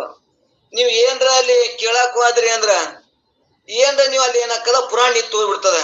ಏನ್ರಿ ಗುರುಗಳೇ ನೀವು ಗಣಪ ಇಲ್ಲಿನ ವಾಹನ ಇಲ್ಲಿ ಮ್ಯಾಗ ಕೂತ್ ಹೋಗ್ತಾನ, ಅಲ್ಲಿ ಪುರಾಣ ಹೇಳಿರ್ತದ. ನಾವು ಇವತ್ತ ಹೊರಗೆ ವಿಚಾರ ಮಾಡಿದ್ರೆ ಇಲ್ಲಿ ಮ್ಯಾಗ ಕೂತ್ ಹೆಂಗ್ ಹೋಗ್ಕಾನ, ಇಲ್ಲಿ ಇಟ್ ಸಣ್ಣ ಇರ್ತದ, ಗಣಪ ನೋಟಿ ಆಟ ದಪ್ಪ ಇರ್ತದ, ಅವ್ಯಾಂಗ ಹೋಗ್ಕಾನ್ರಿ ಅತ್ತೆ ನೀವು ಏನ್ರ ಪ್ರಶ್ನೆ ಮಾಡಿದ್ರಂದ್ರ ಆ ಪುರಾಣ ನಿಂತು ಬಿಡ್ತದ. ಅಲ್ಲಿ ಸುಮ್ಮ ಕೇಳ್ಬೇಕು, ಇಲ್ಲಿ ಪ್ರಶ್ನೆ ಮಾಡ್ಬೇಕು, ಶಂಕ ಮಾಡ್ಬೇಕು. ನಾವ್ ಎಷ್ಟು ಇಲ್ಲಿ ಶಂಕ ಮಾಡ್ತೀವಿ ಅಷ್ಟೇ ತಿಳಿತದ. ಹೆಂಗ ಗಂಧವನ್ನು ಎಷ್ಟು ತಿಕ್ತಿವಿ ಹೆಂಗ ಸ್ಮೆಲ್ ಆಗ್ತದ. ಈ ಶಾಸ್ತ್ರದೊಳಗ ನಾವು ಬಹಳ ಪ್ರಶ್ನೆ ಮಾಡ್ಕೋತ ತರ್ಕ ಮಾಡ್ಕೋತ ವಿಚಾರ ಮಾಡ್ಕೋತ ಹೋದೇವಪ್ಪ ಅಂದ್ರ ತರ್ಕಕ್ಕ ನಾವು ಕಿವಿ ಕೊಡಬಾರ್ದು. ಆದ್ರೆ ತಿಳ್ಕೊಳಕ್ ತರ್ಕ ಮಾಡ್ಬೇಕು. ತಿಳಿಲಾಕ ಸಾಧನೆ ಮಾಡ್ದೇವಪ್ಪ ಅಂದ್ರ ಆ ತರ್ಕ ನಮ್ಗೆ ಒಳ್ಳೇದು ಉಪಕಾರ ಆಗ್ತದ ಅನ್ನುವಂಥದ್ದನ್ನ ಇಲ್ಲಿ ಇಲ್ಲಿ ಇಲ್ಲಿ ಅವರು ನೋಡಿ ಶಂಕ ಮಾಡ್ಕೋತಾನೆ ಹೋಗ್ಯಾರ. ಗುರುಮೂರ್ತಿಯನ್ನ ಬೆಳಗ್ಗೆ ಯಾಕೆ ನೆನೆಬೇಕು ಅಂತಂದಾಗ ಇಲ್ಲಿ ಎಲ್ಲರೂ ಹೇಳಿರ್ತಾರೆ ಗುರುಮೂರ್ತಿಯನ್ನ ನೆನೀರಿ ಅಂತಂದಾಗ ಯಾಕೆ ಬೆಳಗಿನ ಜಾವನೇ ಯಾಕೆ ನೆನಿಬೇಕು ಅಂತ ಇಲ್ಲಿ ಶಂಕ ಬತ್ತು. ಆ ಶಂಕ ಬಂದಾಗ ಅವ್ರಲ್ಲಿ ಏನ ನಿರಸನ ಮಾಡ್ತಾರ, ಬೆಳಗಿನ ಜಾವ ಯಾಕೆ ನೆನೆಬೇಕಂದ್ರೆ ನಾವು ನಿದ್ದೆ ಮಾಡಿ, ನಾವು ನಿದ್ದೆ ಅಂದ್ರೇನು ಬ್ರಹ್ಮಾನಂದ ಅಂತ ನಾವು ಹೇಳ್ಕೊತ ಬಂದೇವಿ. ಆ ಬ್ರಹ್ಮಾನಂದ ಇದ್ದಾಗ ವೃತ್ತಿ ಹೊರಗೆ ಬರ ಮುಂದೆ ಏನಿರ್ತದ, ಅದೇ ಆನಂದದಾಗ ಇರ್ತೇವೆ. ನಾವು ಎದ್ದಿರ್ತೇವಿ, ಎದ್ರು ಕೂಡ ವೃತ್ತಿ ಹೊರಗೆ ಹೋಗಿರಂಗಿಲ್ಲ, ಪ್ರಪಂಚದ ವ್ಯವಹಾರ ಮೂಡಿರಂಗಿಲ್ಲ. ಅವಾಗ ಹೆಂಗೆ ಎದ್ದಿರ್ತೇವೆ, ಎದ್ದು ಕೂತ್ರು ಕೂಡ ನಿದ್ದಿ ವಾಸನದಾಗ ಇರ್ತೇವೆ. ಅವಾಗ ಆ ವಾಸನದಾಗ ಇದ್ದಾಗ ಅಲ್ಲಿ ಇದು ನಿದ್ದಿಗೆ ಬ್ರಹ್ಮಾನಂದ ಅಂತ ಹೇಳ್ಯಾರ. ನಮ್ ಶಾಂಪಲ ನನ್ನ ಸುಖದ ಆತ್ಮಜ್ಞಾನದ ಅನುಭವ ಇದ್ದಾವೆ. ಏನು ಇಲ್ಲದೆ ಆನಂದವಾಗಿದ್ದು ನಮ್ಮ ಶಾಂಪಲ ಅನುಭವ ಎಲ್ಲರಿಗೂ ಅದ. ಮತ್ತ ನನ್ನ ಸ್ವರೂಪ ಹೆಂಗದ ಅನ್ನೋದು ನಿದ್ದಿ ಸ್ವರೂಪ ಎಲ್ಲರಿಗೂ ಗುರ್ತದ. ಆ ಸ್ವರೂಪದಿಂದ ಹೊರಗೆ ಬಂದಾಗ ಅಲ್ಲಿ ಏನಿರ್ತದ, ಅದೇ ವೃತ್ತಿ ಒಳಗಿರ್ತೇವೆ. ಅವಾಗ ಆ ವೃತ್ತಿ ನೆನೆಯುವುದರಿಂದ ಅದೇ ಸ್ಮರಣಕ್ಕೆ ಬಂದ್ಬಿಡ್ತದ. ಆನಂದದ ಸ್ಮರಣ ನಮ್ಗೆ ಚಂತನ ಕೂಡ ಗುರುಮೂರ್ತಿಯನ್ನು ನೆನೆಯುವುದರಿಂದ ಆ ಹೇಳಿದ ಮಾತುಗಳನ್ನ ಸ್ಮರಣ ಮಾಡೋದ್ರಿಂದ ನಮ್ಮ ವೃತ್ತಿ ಏನಕ್ಕಂದ್ರೆ ಚಂತನ ನಾವು ಆರಾಮ ಇರಾಕ್ ಬರ್ತದ. ಅದಕ್ಕ ಆ ಬೆಳಗಿನ ಜಾವ ಅದೇ ಸ್ಮರಣದಾಗ ನಾವ್ ಇರಾಕ್ ಬರ್ತದ ಅನ್ನುವಂಥದ್ದನ್ನ ತಿಳ್ಸಾಕ ಆ ಆನಂದವನ್ನು ನಿದ್ದೆ ಆನಂದವನ್ನು ಜಾಗೃತದೊಳಗೂ ಅನುಭವಿಸಕ್ ಬರ್ತದ ಅನ್ನುವಂಥದ್ದು ಹೇಳುವ ಉದ್ದೇಶ. ಅದಕ್ಕೆ ನಾವು ಬೆಳಗಿನ ಜಾವ ನೆನಿಬೇಕು ಅನ್ನುವಂಥದ್ದನ್ನ ಇಲ್ಲಿ ನಮ್ಗೆ ತಿಳಿಸ್ಕೊತ ಬಂದಾರ. ಮತ್ತೆ ಶಂಕ ಮಾಡ್ತಾನವ, ಪರಮಾತ್ಮನ ಪಾದ ಕಮಲನ್ನು ಯಾಕೆ ಧ್ಯಾನಿಸಬೇಕು, ಗುರುಮೂರ್ತಿಯನ್ನು ಯಾಕೆ ಧ್ಯಾನಿಸಬೇಕು ಅನ್ನುವಂಥದ್ದನ್ನ ಇಲ್ಲಿ ಮತ್ತವ ಪ್ರಶ್ನೆ ಮಾಡ್ತಾನ. ಮೊದಲು ನೀವು ಶಿವನ ಭಜಿಸು, ಶ್ರೀವಾಶ್ರೇಷ್ಠ, ಎಲ್ಲರೂ ನಾಮಸ್ಮರಣೆ ಮಾಡ್ರಿ, ನಾಮದೊಳಗ ನಿಮ್ಗೆ ಹಿಂಗಾಗ್ತದ, ಶಿವನ್ ಎಲ್ಲದಕ್ಕಿಂತ ಅಧಿಕ ಅಂತ ನೀವು ಹೇಳ್ಕೊತ ಬಂದ್ರಿ, ದೇವತೆಗಳಿಗಿಂತ ಅಧಿಕ, ಎಲ್ಲದಕ್ಕಿಂತ ಶಿವನೇ ಶ್ರೇಷ್ಠ ಅಂತ ನೀವು ಹೇಳ್ಕೊತ ಬಂದ್ರಿ. ಈಗ ಗುರುನೇ ಶ್ರೇಷ್ಠ ಅಂತ ಹೇಳ್ತೀರಿ. ಮತ್ತ ಅದನ್ನು ಗುರುಮೂರ್ತಿ ಪಾದಕಮಲವನ್ನೇ ನೆನಿಬೇಕು ಅಂತ ಹೇಳ್ತೀರಿ. ಯಾಕೆ ನೆನಿಬೇಕು ಅಂತೇಳಿ ಮತ್ತೆಲ್ಲ ಅವ ಪ್ರಶ್ನೆ ಮಾಡ್ತಾನ, ಮತ್ ಶಂಕ ಮಾಡ್ತಾನ. ಅದಕ್ಕೆ ಅವ್ರು ಏನ್ ಅಲ್ಲಿ ಸಮಾಧಾನ ಮಾಡ್ತಾರಂದ್ರ, ಆ ಪರಮಾತ್ಮನ ಪಾದಕಮಲವನ್ನು ಧ್ಯಾನಿಸ್ತಕ್ಕದ್ದು. ಯಾಕಂದ್ರೆ ಅವನು ಜೀವನಿಗೆ ಉಪಕಾರಿಯಾಗಿದ್ದಾನೆ. ಅದು ಹೇಗಂದರೆ ನಮಗೆ ಮನುಷ್ಯ ದೇಹವನ್ನು ಪ್ರಾಪ್ತಿ ಮಾಡಿಕೊಟ್ಟಿದ್ದಾನೆ. ಮನುಷ್ಯ ದೇಹವನ್ನು ಬಿಟ್ಟು ಪಶು ಪಕ್ಷಿ ದೇಹದನ್ನ ನಮಗ ಪ್ರಾಪ್ತಿ ಮಾಡಿದ್ನಂದ್ರ ಮೊದಲು ಗುರುವಿನ ನೆನೆ ಅಂತ ಹೇಳಿದ್ರಿ. ಈಗ ಏನ್ ಹೇಳ್ತೀರಿ, ಆನಂತರ ಮಹೇಶನ ಅಂಗ್ರಿಯನನ್ನು ಪಾರ್ವತಿ ಪತಿಯಾದ ಪರಮೇಶ್ವರನ ನೆನೆ ಅಂತ ಹೇಳ್ತೀರಿ. ಅವನ್ ಯಾಕೆ ನೆನಿಬೇಕು? ಗುರು ಹೇಳಿದ್ದು ನಮ್ಗೆ ಗುರ್ತಾಯ್ತು, ಆದ್ರೆ ಇವನ್ ಯಾಕೆ ನೆನಿಬೇಕು ಅನ್ನುವಂಥದ್ದನ್ನ ಮತ್ತಿಲ್ಲಿ ಶಂಕ ಮಾಡಿದಾಗ, ಪರಮಾತ್ಮನ ಪಾದಕಮಲನ್ನು ಯಾಕೆ ಧ್ಯಾನಿಸಬೇಕು ಅನ್ನುವಂಥದ್ದನ್ನ ಮತ್ತಿಲ್ಲಿ ಶಂಕ ಬರ್ತದಲ್ಲ. ಆ ಶಂಕ ಬಂದಾಗ ಅಲ್ಲಿ ಏನ್ ನಿರಸನ ಹೇಳ್ಕೊತ ಹೋಗ್ಯಾರ, ನಮಗ್ ಒಂದ್ ವೇಳೆ ಈ ಮನುಷ್ಯ ಜನ್ಮ ಆ ಪರಮಾತ್ಮ ಕೊಡ್ಲಿಲ್ಲ ಅಂದ್ರ, ಪಶು ಪಕ್ಷಿ ಕೊಟ್ಟಿದ್ನಂದ್ರ ನಮಗೇನ್ರಿ ಇಂಥ ಜ್ಞಾನವನ್ನ ಮಾಡ್ಕೊಳಕ್ ಬರ್ತಿತ್ತನು, ತಿಳ್ಕೊಳಕ್ ಬರ್ತಿತ್ತನು ಅಂದ್ರೆ ಬರ್ತಿದ್ದಿಲ್ಲ. ಮತ್ತ ಅದು ಅಲ್ಲದೆ ಈ ಎಷ್ಟೋ ಮಂದಿ ನಮ್ಮೂರಾಗೆ ಅದಾರ, ಸಾವಿರಾರು ಮಂದಿ ಇದೀವಿ. ಆದ್ರೆ ಎಲ್ಲರಿಗೂ ಈ ಕಡೆ ಸತ್ಸಂಗಕ್ಕೆ ಬರ್ತಾರ, ಮುಖ ಅದನು ಆ ಗುರುಮೂರ್ತಿಯನ್ನಾಗ್ಲಿ ಪರಮಾತ್ಮನನ್ನ ನೆನೆಸಿ ಮುಕ್ತನಾಗ್ಬೇಕಂತ ಏನ್ರ ಸಂಕಲ್ಪ ಅದನಂದ್ರ ಅವ್ರಿಗೆ ಇಲ್ಲವೇ ಇಲ್ಲ. ಮನುಷ್ಯ ಗತಿ ಅದಾರ, ಆದ್ರ ಮನುಷ್ಯತ್ವ ಇಲ್ಲ. ಮತ್ತ ಅವ್ರು ಎಲ್ಲಿ ಅದ ಅವ್ರದು ಆ ಭೋಗದೊಳಗನೆ ಮತ್ತು ಅಜ್ಞಾನದೊಳಗನೆ ಶ್ರೇಷ್ಠ ಅನ್ನುವಂಗ ಕಾಲ ಕಳೆಯುವಾಗ ಮತ್ತ ಈ ಪರಮಾತ್ಮ ನಮಗ್ ಕೊಟ್ಟಾನಂದ್ರ ಅದಕ್ಕ ಆ ಪರಮಾತ್ಮನನ್ನು ನೆನೆಯೋಣ. ನಮಗಿಂತ ಸತ್ಸಂಗ ಕೊಟ್ಟಾನ, ಶಾಸ್ತ್ರ ಕೇಳಕ್ ನಮ್ ಮೊಬೈಲ್ ಎಲ್ಲ ಅನುಕೂಲ ಮಾಡಿಕೊಟ್ಟಾನ. ಅದಕ್ಕ ಆ ನಂತರ ಪರಮಾತ್ಮನನ್ನು ನೆನೆಯೋಣ ಅನ್ನುವಂಥದ್ದನ್ನ ಇಲ್ಲಿ ಹೇಳ. ಅದಕ್ಕೆ 2 ನಂಬರ್ ಪರಮಾತ್ಮ ನೆನೆಬೇಕು, ಮೊದಲ ಗುರುವನ್ನ ನೆನೆಬೇಕು ಅನ್ನುವಂಥದ್ದನ್ನ ಇಲ್ಲಿ ಹೇಳೋರ್ದಾರ. ನಮಗ ಮನುಷ್ಯ ದೇಹವನ್ನು ಪ್ರಾಪ್ತಿ ಮಾಡಿಕೊಟ್ಟಿದ್ದಾನೆ. ಮನುಷ್ಯ ದೇಹವನ್ನು ಬಿಟ್ಟು ಪಶು ಪಕ್ಷಿಗಳ ದೇಹವನ್ನು ಪ್ರಾಪ್ತಿ ಮಾಡಿಕೊಟ್ಟಿದ್ರೆ ನಮಗೆ ಮೋಕ್ಷ ಸುಖವು ಪ್ರಾಪ್ತಿವಾಗುತ್ತಿದ್ದಿಲ್ಲ. ಇದಲ್ಲದೆ ಗುರು ಶಾಸ್ತ್ರಾದಿಗಳು ಪ್ರಾಪ್ತಿವಾಗದಿದ್ದರೆ ಅದರಿಂದಲೂ ಯಾವ ಪ್ರಯೋಜನ ಆಗುತ್ತಿದ್ದಿಲ್ಲ. ಮನುಷ್ಯ ಜನ್ಮವೇ ಬಂತು, ಗುರು ಶಾಸ್ತ್ರಾದಿಗಳು ಪ್ರಾಪ್ತವಾಗದಿದ್ದರೆ ಯಾವ ಪ್ರಯೋಜನ ಆಗುತ್ತಿದ್ದಿಲ್ಲ. ಮನುಷ್ಯ ಜನ್ಮ ಬಂದೈತಿ, ಗುರು ಶಾಸ್ತ್ರಾದಿಗಳು ಇದ್ದವು, ಮತ್ತ ಮೋಕ್ಷದ ಇಚ್ಛೆನೂ ಆಗ್ಯದ. ನಮಗ ಮನುಷ್ಯತ್ವನು ಕೊಟ್ಟನ, ಮನುಷ್ಯರೊಳಗ ಮನುಷ್ಯತ್ವನು ಕೊಟ್ಟನ, ಮತ್ತು ಗುರುನು ಸಿಕ್ಕನ, ಮತ್ತು ಶಾಸ್ತ್ರ ಕೇಳುವಂಗ ಶಾಸ್ತ್ರನು ತಿಳಿಯಾಕತ್ತದ. ನಾವು ಮೊದಲು ಹೇಳ್ಕೊತ ಬಂದಿವಲ್ಲ, ಇಲ್ಲಿ ಈಶ್ವರ ಕೃಪಾ, ಅಂತಃಕರಣ ಕೃಪಾ, ಗುರು ಕೃಪಾ, ಇವು ಮೊದಲು ನಾವು ಹೇಳ್ಕೊತ ಬಂದೇವಿ. ಈ ಈಶ್ವರನ ಕೃಪಾ, ಇವು 4 ಕೃಪಾ ಆದವರಿಗೆ ಮಾತ್ರ ಇಲ್ಲಿ ಮನುಷ್ಯತ್ವ ಬರ್ತದ ಅನ್ನುವಂಥದ್ದನ್ನ ನಾವ್ ಇಲ್ಲಿ ತಿಳ್ಕೊಬೇಕಾಗ್ಯದ. ಇಲ್ಲಿ ಗುರು ಶಾಸ್ತ್ರಾದಿಗಳು ಇದ್ದವು, ಮೋಕ್ಷ ಇಚ್ಛೆ ಇಲ್ಲದಿದ್ದರೆ ಮತ್ತ ಇವೆಲ್ಲ ಅದಾವು, ಸಾಮಗ್ರಿಗಳು ಎಲ್ಲ ಅದಾವು, ಆದ್ರ ಮೋಕ್ಷದ ಇಚ್ಛೆನೇ ಇರ್ಲಿಲ್ಲ ಅಂದ್ರ ಅದನ್ನು ದುರ್ಲಭ, ಅದನ್ನು ಸಾಧ್ಯ ಇಲ್ಲ. ಅದನ್ನು ನಮ್ ಮೋಕ್ಷತ್ವ ಬಂದದಂದ್ರ ನಾವು ಇವು ಎಲ್ಲವೂ ಕೂಡ ಪರಮಾತ್ಮನ ಕರುಣೆ ನಮಗಾಗ್ಯದ ಅನ್ನುವಂಥದ್ದನ್ನೇ ಗಟ್ಟಿ ಮಾಡ್ಕೊಳ್ಳೋದು. ಮತ್ತು ಮೋಕ್ಷದ ಇಚ್ಛೆ ಇಲ್ಲದಿದ್ದರೆ ಅವುಗಳಿಂದಲೇ ಏನು ಪ್ರಯೋಜನ ಇದ್ದಿಲ್ಲ.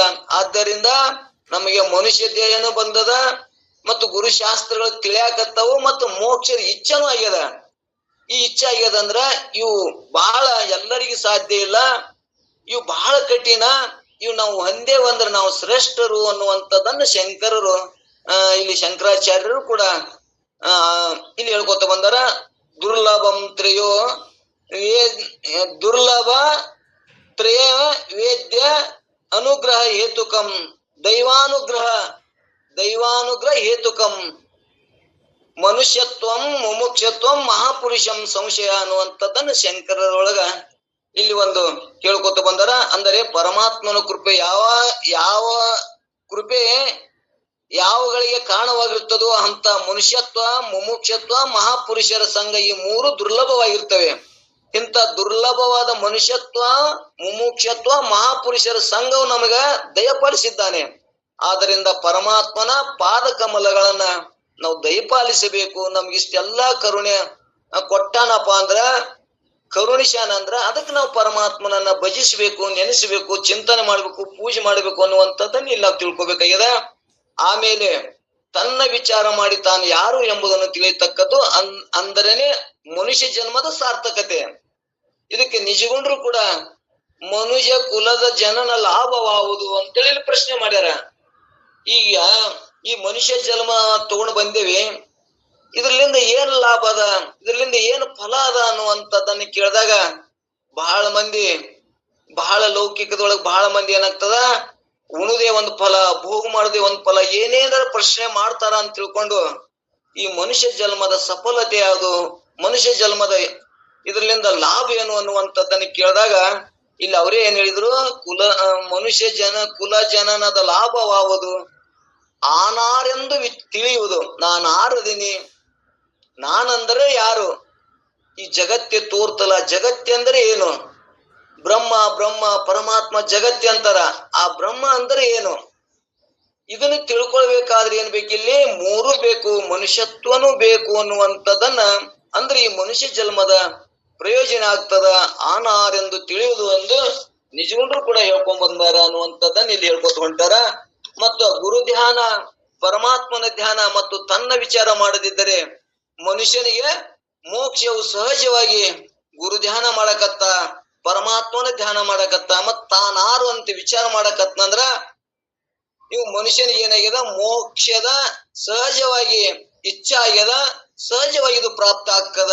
ಇಚ್ಛೆ ಆಯ್ತು ಅಂದ್ರ, ನಾವ್ ಇವತ್ತು ಶ್ರೀಶೈಲಕ್ಕೆ ಹೋಗ್ಬೇಕಂತ ಇಚ್ಛೆ ಆಯ್ತು ಅಂದ್ರ ಅವು ತಾನೇ ಯಾವ ರೊಕ್ಕನು ಸಿಗ್ತಾವು, ಜೋಡನು ಅಕ್ಕರ, ದಾರ್ಯಾಗ ಊಟನು ಕೊಡ್ತಾರ, ಅನುಕೂಲ ಕೊಡ್ತಾರ. ಮೊದಲು ನಮ್ಗೆ ಇಚ್ಛೆ ಆಗ್ಬೇಕು.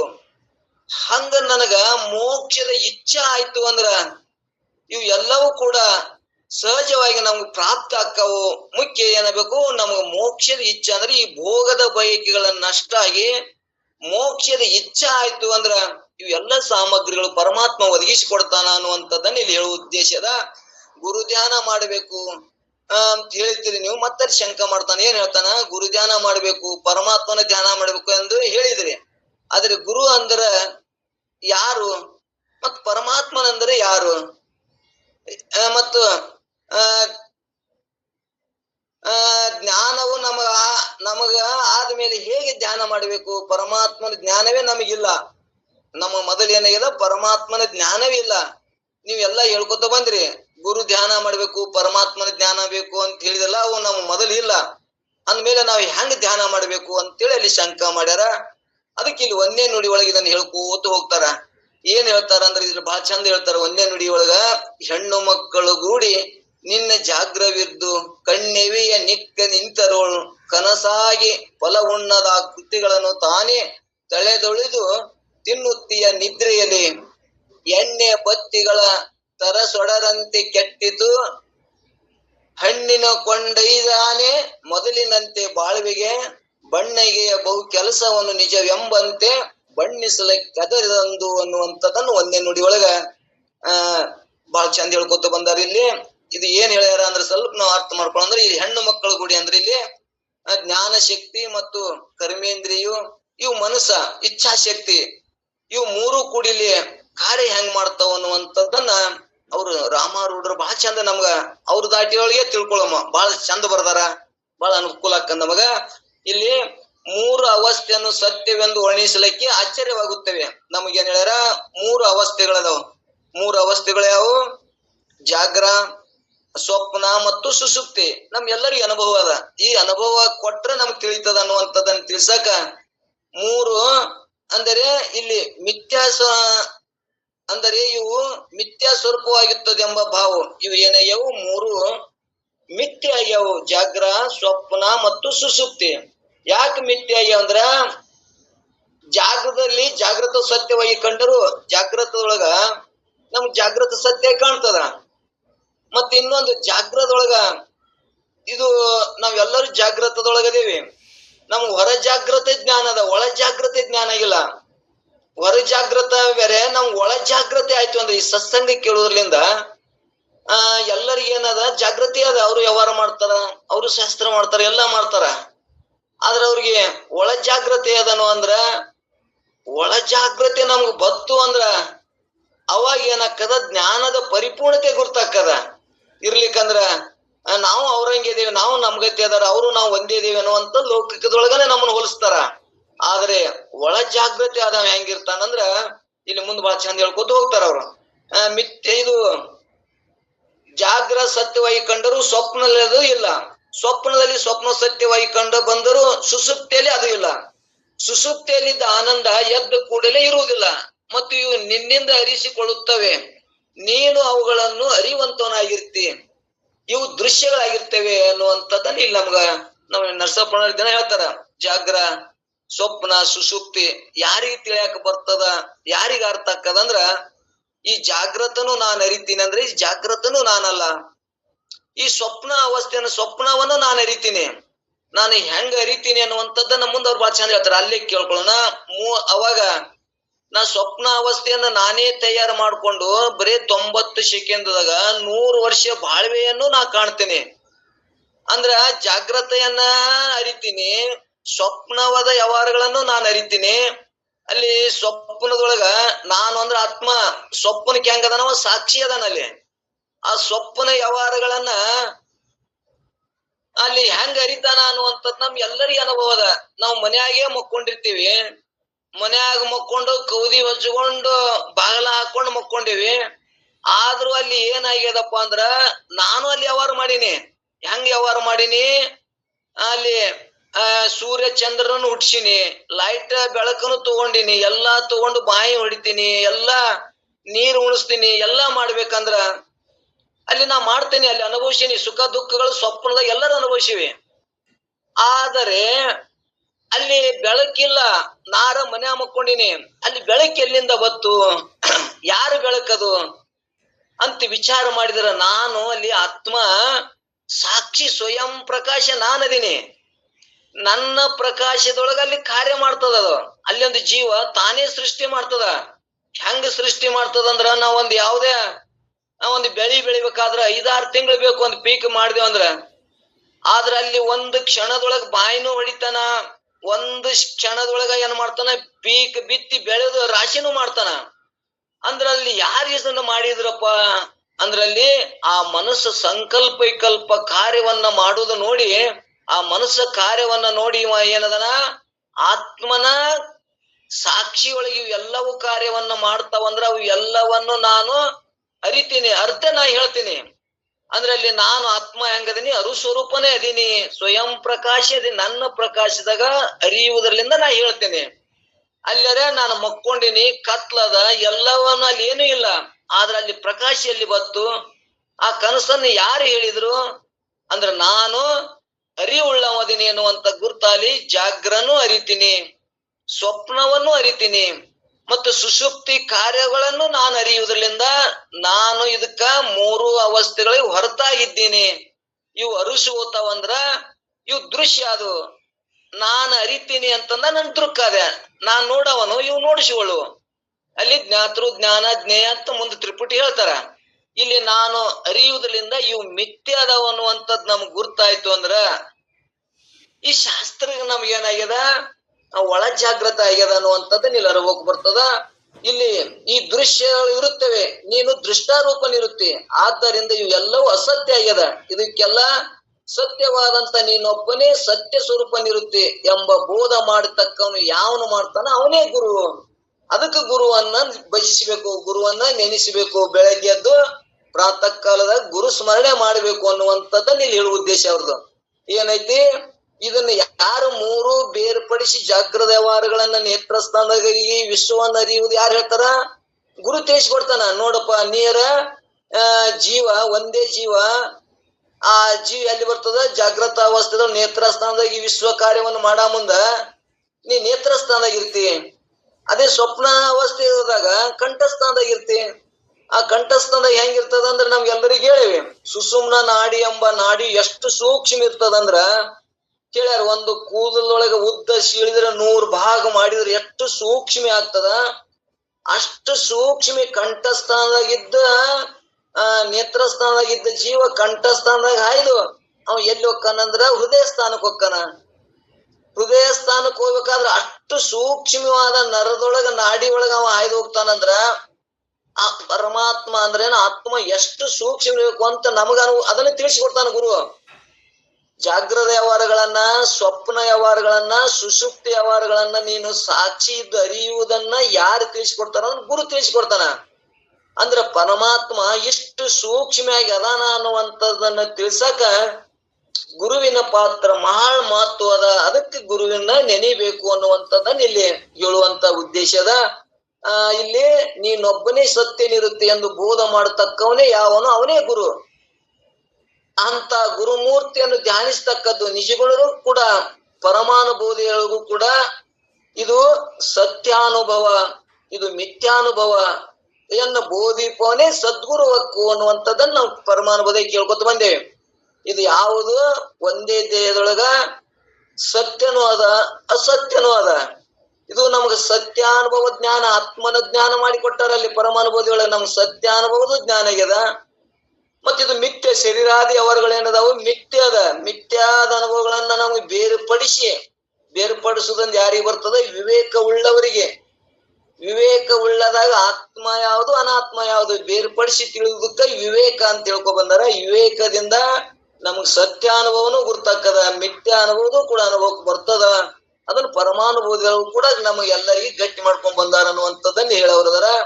ಇಲ್ಲಿ ಮಿಥ್ಯಾನುಭವ ಎಂದು ವದ ಬೋಧಿಪನೆ ತಿಳಿಸಿ ಹೇಳುವನೇ ಸದ್ಗುರು ಹಕ್ಕು ಎಂದು ಹೇಳ್ಯಾರ. ಅಂದರೆ ನಸುಗತ್ತಲ್ಲಿದ್ದ ಹಗ್ಗವನ್ನು ಕಂಡು ಮನುಷ್ಯನಿಗೆ ಹಾವಿನ ಭ್ರಮೆ ಆಗಿರ್ತದೆ. ಹಾಗೆ ಇದೇನು ಎಂಬ ವಿಚಾರ ಮಾಡಲು ಹಾವು ಸುಳ್ಳು, ಹಗ್ಗವು ಸತ್ಯ ಎಂಬ ತಿಳುವಳಿಕೆ ಆಗ್ತದ. ಅಂದರೆ ಹಗ್ಗದ ಜ್ಞಾನ ಸತ್ಯಾನುಭವ ಎಂದು, ಹಾವಿನ ಜ್ಞಾನ ಮಿಥ್ಯಾನುಭವ ಎಂದು ಹೇಗೆ ನಿಶ್ಚಯವಾಗುತ್ತದೆಯೋ ಹಾಗೆ ಅದ್ವಿತೀಯವಾದ ಬ್ರಹ್ಮನಲ್ಲಿ ತ್ರಿಪುಟಿಯಾಗಿದ್ದ, ಅಂದರೆ ಜ್ಞಾತೃ ಜ್ಞಾನ ಜ್ಞೇಯ ರೂಪವಾದಂತ ಮೂರು ಅವಸ್ಥೆಗಳು ಕೂಡ ಕಲ್ಪಿತ ಆಗ್ಯವು. ಅದ್ವಿತೀಯವಾದ ಬ್ರಹ್ಮವು ಸತ್ಯಾನುಭವ ಎಂದು, ಕಲ್ಪಿತವಾದ ಮತ್ತು ದೈತಾರೂಪವಾದ ಮೂರು ಅವಸ್ಥೆಗಳು ಕೂಡ ಮಿಥ್ಯಾನುಭವ ಎಂದು, ಸತ್ಯ ಮಿಥ್ಯಗಳ ವಸ್ತುಗಳ ವಿವೇಕವನ್ನು ಮಾಡಿ ತೋರಿಸುವನು ಯಾವನೋ ಅವನೇ ಸದ್ಗುರು ಹಕ್ಕು ಅನ್ನುವಂಥದ್ದನ್ನ ಸದ್ಗುರು ಸತ್ಯಾನುಭವ ಮತ್ತು ಮಿಥ್ಯಾನುಭವ ನಮಗೆ ತಿಳಿಸಿ ಜ್ಞಾನ ಮಾಡಿಕೊಡವನು ಯಾರಪ್ಪ ಅಂದ್ರೆ ಸದ್ಗುರುನಾಥ ಅನ್ನುವಂಥದ್ದನ್ನ ನಮಗ ಮಿಥ್ಯಾನುಭವನೂ ಆಗ್ಯದ. ಹೆಂಗ? ಇಲ್ಲದೊಳಗ ಹಗ್ಗದೊಳಗ ನಮಗ್ ಏನಾಗ್ಯದ ಅಂದ್ರೆ ಮಿಥ್ಯಾ ವಸ್ತು ಜ್ಞಾನ ಇದೆ, ಹಾವಿನ ಜ್ಞಾನ ಆಗ್ಯದ. ಆದ್ರ ನಮಗೆ ವಿಚಾರ ಮಾಡಿ ಕೊಟ್ಟಾಗ ನಮಗೆ ಏನಾಯ್ತು? ಮಿಥ್ಯಾನುಭವದ ಹಾವು ಇಲ್ಲಾರ್ದ ಹಾವು ಮಿಥ್ಯಾನುಭವ ನಮಗಾಯ್ತು. ಅಧಿಷ್ಠಾನ ಹಗ್ಗ, ಹಗ್ಗದ ಜ್ಞಾನನೂ ಆಯ್ತು. ಜ್ಞಾನ ಹಗ್ಗದ ಜ್ಞಾನನೂ ಆಯ್ತು. ಹಾವಿನ ಜ್ಞಾನ ಮಿಥ್ಯಾ ಜ್ಞಾನನೂ ಆಯ್ತು, ಸತ್ಯ ಜ್ಞಾನನೂ ಆಯ್ತು. ಇದನ್ನ ನಮ್ಮ ದೇಹದೊಳಗೆ ಹೆಂಗ ಮಿಥ್ಯಾನುಭವ, ಮಿಥ್ಯ ಅಂದ್ರೆ ಅಜ್ಞಾನದ ಕಾರ್ಯಗಳು, ಮತ್ತು ಸತ್ಯಾನುಭವ ಸತ್ಯದ ಜ್ಞಾನ ಆಯ್ತು ಅಂದ್ರೆ ಮಿಥ್ಯ ಅದಾವನು ಅಂದ್ರೆ ಇಲ್ಲ. ಇದು ಏನ್ ಹೇಳ್ಕೊತ ಬಂದಾರ? ಒಂದು ಲಕ್ಷಣ ಹೇಳಿದವಲ್ಲ, ಅಜ್ಞಾನ ಲಕ್ಷಣ ಹೇಳಿದವಲ್ಲ, ಅದು ಏನಾಗ್ಯದಪ್ಪ ಅಂದ್ರ ಅನಾದಿನ ಆಗಿರ್ಬೇಕು. ಮತ್ತೆ ಈ ಸಂಸಾರಕ್ಕೆ ಉಪದಾನಕ್ಕೆ ಕಾರಣನಾಗಿರ್ಬೇಕು. ನಮಗ ಸತ್ಯ ಜ್ಞಾನ ಆಯ್ತು ಅಂದ್ರ ಇದು ಏನಾಗ್ಯದ? ಆ ಜ್ಞಾನ ಆಯ್ತು ಅಪ್ಪ ಅಂದ್ರ ಆ ಮಿಥ್ಯ ಅನ್ನೋದು ಏನಾಗ್ತದ? ನಾಶ ಆಗ್ತಂದ್ರ ನಾಶ ಆಗುದಿಲ್ಲ, ಅದು ನಿವೃತ್ತಿ ಹೊಂತದ ಅನ್ನುವಂಥದ್ದನ್ನ ಹೇಳ್ಕೊತ ಬಂದಾರ. ಹಂಗ ಅನಾದಿನೂ ಆಗಿರ್ಬೇಕು, ಮತ್ತ ಈ ಉಪದಾನ ಕಾರಣಕ್ಕ ಕಾರಣನಾಗಿರ್ಬೇಕು, ಮತ್ತದು ಎದರ್ಲಿಂದ ನಿವೃತ್ತಿ ಆಗ್ತಿರ್ಬೇಕು? ಜ್ಞಾನದಿಂದ ನಿವೃತ್ತಿ ಆಗ್ತಿರ್ಬೇಕು. ಮತ್ತ ಈ ಸದ್ದ ಹುತ್ತಿನ್ಯಾಗ ಹಾವು ಏನ್ ಬೇಕಪ್ಪ ಅಂದ್ರ ಅಲ್ಲಿ ಬಡಿಗಿಬೇಕು, ಕರ್ಮ ಬೇಕು, ಅಲ್ಲಿ ಹೇಳಬೇಕದನ. ಮತ್ತೆ ಈ ಹಗ್ಗದನ ಹಾವನ್ನ ಹೇಳ್ಬೇಕಾದ್ರ ಅಲ್ಲಿ ಬೆಳಕು ಪ್ರಕಾಶ ಅರುಣೇ ಬೇಕಲ್ಲಿ, ಜ್ಞಾನ ಬೇಕಲ್ಲಿ. ಜ್ಞಾನದಿಂದ ಹೆಂಗ ಇಲ್ಲಾರ್ದ ಹಾವ ನಮಗ ತೋರ್ಯದ, ಆ ಹಾವು ನಿವೃತ್ತಿ ಆಗ್ಬೇಕಾದ್ರ ಜ್ಞಾನ ಅಂದ್ರ ಸತ್ಯಾನುಭವ ಜ್ಞಾನನು ನಮಗಾಗ್ಯದ. ಆ ಜ್ಞಾನ ಆಗಿಂತ ಪೂರ್ವದಲ್ಲಿ ಇದು ಮಿಥ್ಯಾನುಭವ. ದೇಹವೇ ನಾನು, ಇಂದ್ರಿಗಳೇ ನಾನು, ನಾನೇ ಕರ್ತ, ನಾನೇ ಭೋಕ್ತ, ನಾನೇ ಹುಟ್ಟಿನಿ, ನಾನೇ ಸಾಯ್ತೀನಿ ಅಂತ ಏನ್ ಮಿಥ್ಯಾ ಜ್ಞಾನನೇ ಇತ್ತು. ಈಗ ಏನಾಯ್ತು? ಇವು ಎಲ್ಲವನ್ನು ನಾನು ಅರಿಯುವುದರಿಂದ, ಜ್ಞಾತೃ ಅಂದ್ರೆ ಜೀವ, ಜ್ಞಾನದಿಂದ ಎಲ್ಲಾ ಪದಾರ್ಥಗಳು ದೃಶ್ಯ, ಇವೆಲ್ಲವನ್ನ ನೋಡವನು ಅನ್ನುವಂತ ಜ್ಞಾನ ನಮಗಾಯ್ತು ಅಂದ್ರ ಈ ಜೀವ ಜ್ಞಾತೃವೇ ನಾನು ಆತ್ಮ ಅದೀನಿ ಅನ್ನುವಂಥದ್ದನ್ನ ಜೀವ ಸಂಬೋಧನ ಸ್ಥಳದಲ್ಲಿ ಇಂಥವೆಲ್ಲಾ ತಿಳಿಸಿಕೊಟ್ಟು ಹೋಗ್ತಾರ. ಅದಕ್ಕೆ ಜೀವ ಸಂಬೋಧನ ಸ್ಥಳ ಬಹಳ ಶ್ರೇಷ್ಠ ಅನ್ನುವಂಥದ್ದನ್ನ ಇಲ್ಲಿ ನಮ್ಮ ಅನುಭವಕ್ಕೆ ಬಂತು.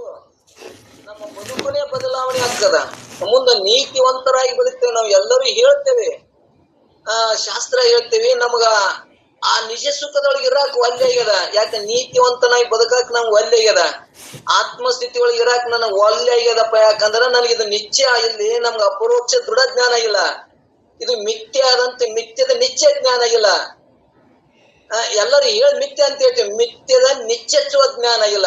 ಇದು ನಿಶ್ಚಯ ಆಯ್ತು ಅಂದ್ರೆ ಇದು ಮಿಥ್ಯದ ಜಗತ್ತ ದೇಹಾದಿ ವ್ಯವಹಾರಗಳು ಮಿಥ್ಯ ಅಂತ ನಿಶ್ಚಯ ಅಪರೋಕ್ಷ ಜ್ಞಾನ ಆಯ್ತು ಅಂದ್ರ, ದೃಢ ಜ್ಞಾನ ಆಯ್ತು ಅಂದ್ರ ಅವಾಗ ಎಂತ ಆನಂದ ಅಂದ್ರೆ ಸರಳ ಸೂತ್ರದಲ್ಲಿ ಸುಖ ಕಾಣ್ತಾನ. ಅವಾಗ ಆಡಂಬರ ಈ ಗೌರವ ಮಾನ ಯಾವುದ್ರೊಳಗೂ ಇರಂಗಿಲ್ಲ. ಪ್ರಾರಬ್ಧ ಮ್ಯಾಗ ಧ್ಯೇಯವನ್ನಿದ್ದು ನೀತಿವಂತನಾಗಿ ಮುಂದ ಯೋಗದೊಳಗ ಅಂದ್ರ ಆ ಪರಮಾತ್ಮನೊಳಗ ಕೂಡ್ತಾನ. ಯೋಗದೊಳಗ ಸ್ಥಿತಿ ಮಾಡ್ತಾನ. ಸ್ಥಿತಿ ಮಾಡಿದಾಗ ಕೂಡ ವೃತ್ತಿ ಹೊರಗೆ ಬರುದು ಒಳಗೆ ಹೋಗೋದು ಮಾಡ್ತಿರ್ತದ. ಪ್ರಪಂಚದಾಗ ನಾವಿದ್ದವ್ರು ಲೌಕಿಕದಾಗಿದ್ದಾಗ ಪ್ರಪಂಚ ಮಾಡಕ್ ಮುಂದೆ ವೃತ್ತಿ ಹೊರಗೆ ಬರ್ತದ. ಅವಾಗ ಮತ್ತ ಮನುಷ್ಯ ಏನಾಗ್ತದ, ಚಂಚಲ ಆಗ್ತದ. ಆ ಧ್ಯಾನ ಮಾಡೋ ಮುಂದೆ ಮನಸ್ಥಿತಿ ಆಗ್ತದ. ಅದನ್ನು ಬೇಡ. ಅದಕ್ಕಿಂತ ಶ್ರೇಷ್ಠವಾದದ್ದು ನಾನು ಆತ್ಮನೇ, ನಾನು ಎಲ್ಲವನ್ನು ಅರಿಯವನು, ನಾನು ಮಾತನಾಡುವನು, ನಾನು ಎಲ್ಲವನ್ನು ನಾನು ಅನ್ನುವಂತ ಜ್ಞಾನ ಆಯ್ತು ಅಂದ್ರ ಇವು ತೋರುವ ಈ ದೇಹಾದಿ ಬುದ್ಧಿಗಳು ಪ್ರಪಂಚದ ವ್ಯವಹಾರಗಳು ಇವು ಮಿಥ್ಯ ಅನ್ನುವಂಥದ್ದನ್ನ ಜ್ಞಾನಿಗೆ ಮಾತ್ರ ಗುರ್ತಕ್ಕದ. ಆ ಜ್ಞಾನ ಪ್ರತಿಪಾದನ ಸ್ಥಳ ತಿಳಿತು ಅಂದ್ರ ನಾವು ಇದೇ ಜನ್ಮದೊಳಗನೆ ಈ ಗ್ರಂಥ ಮುಗಿದ್ರೊಳಗನೆ ಶ್ರದ್ಧಾ ಭಾವ ಇಟ್ಕೊಂಡು ಕೇಳಿದೆವು ಅಂದ್ರೆ ನಾವು ಮುಕ್ತರೇ ಆಗ್ತೇವೆ ಅನ್ನುವಂಥದ್ದನ್ನ ನಿಜಗೊಂಡ್ರ ಒಂದು ಒಳ್ಳೆ ಅಭಿಪ್ರಾಯ ಇಟ್ಕೊಂಡು ಜೀವ ಸಂಬೋಧನ ಸ್ಥಳ ಹೇಳ್ಬೋದು ಅಂತಾರ. ಅದಕ್ಕ ಇವತ್ತ ಇದು ಒಂದು ನುಡಿ. ನಾವೆಲ್ಲರೂ ಇದನ್ನೇ ಒಳ್ಳೊಳ್ಳೆ ಮನನ ಮಾಡೋಣ. ಮನನ ಮಾಡಿ ಅದರ ವಿಚಾರಗಳನ್ನು ಮಾಡಿದೆವು ಅಂದ್ರ ನಿಜಗೊಂಡ್ರ ಯಾವ್ದು ರಾಮಾರೂಢರು ಬರೆದಂತ ನಾವು ಅದನ್ನೇ ಒಳ್ಳೆ ವಿಚಾರ ಮಾಡೋದು. ಅದು ಎಲ್ಲರಿಗೂ ಅನುಭವ ಐತಿ.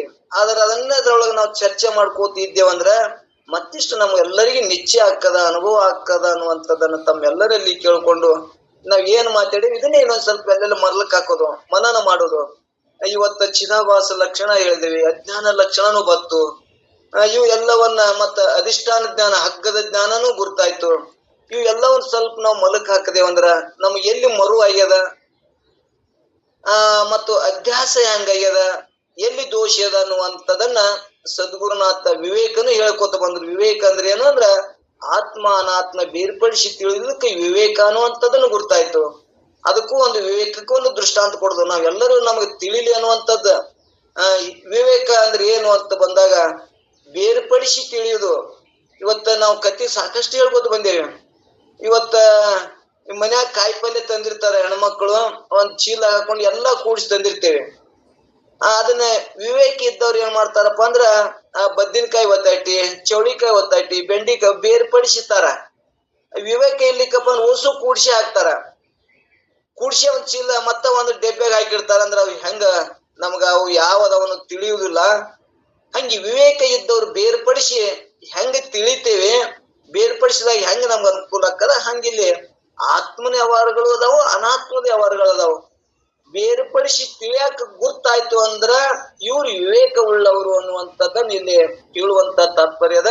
ಅದಕ್ಕೆ ವಿವೇಕ ಉಳ್ಳವರಾಗಿ ಜೀವನ ಅಂದ್ರೆ ಏನು, ಈಶ್ವರ ಅಂದ್ರೆ ಏನು, ಅವನ ಲಕ್ಷಣ ಏನು, ಈ ಚಿದಾಭಾಸ ಅಂದ್ರೆ ಏನು, ಚಿದಾಭಾಸ ಲಕ್ಷಣ ಏನು, ಇವು ಎಲ್ಲವನ್ನು ನಾವು ಒಂದು ಸ್ವಲ್ಪ ಸ್ಪಷ್ಟ ಮಾಡ್ಕೋತ ಹೋದೇವಂದ್ರ ಶಾಸ್ತ್ರ ನಮಗೇನಾಕ್ಕದಂದ್ರ ಹಾಲು ಕುಡ್ದಷ್ಟು ಸರಳ ಅದ, ಅಷ್ಟ ಆನಂದ ಅದ.